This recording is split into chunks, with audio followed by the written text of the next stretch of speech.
За нийгэм дэндүү замбрааг болсон байна. Мэдээ үзэж хахад өнөөдөр 10 настай хүүхэд төрлөө гэсэн мэдээ гарч штэ. 1 жил 4 хүүхэд төрсөн байж штэ.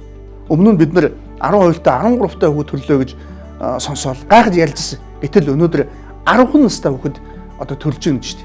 Энд чи юу гэсэн үг юм бэ гэхээр эцэг эхчүүдийн хайхрамжгүй хүүхдэд анхаарал тавихгүйгаас болж штэ. Өнөөдөр 8-9 10 настай хүүхэд бэлгийн амьдралыг мэдэхгүй, бэлгийн боожолд олоогүй, өөрөө хүсээгүй, гагцгүй томцуудын буруу үйлдэл бол масл золиосулж хохилж байгаа байхгүй юу? Хавслагийг уншаад үзэхэд өнөөдөр бага насны хүүхэдтэй, насан туршаагүй хүнтэй бэлгийн харилцаанд оршин асуудал маш ихээр гарч байна.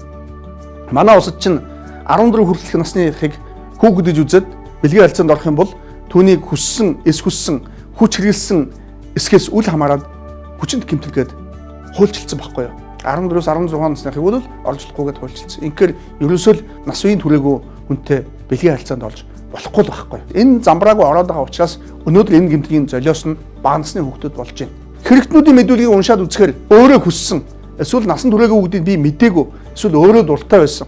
Эсвэл би тэр үнийг зодоогүй, зохиогүй, ураагүй, тастаагүй, маажаагүй, эсвэл намайг өтсөн гэсэн ийм л зүйл ярих юм. Ерөөсөө л бага насны буюу насан туршаагүй хүнтэй бэлгийн харилцаанд орох ёсгүй л байхгүй юу?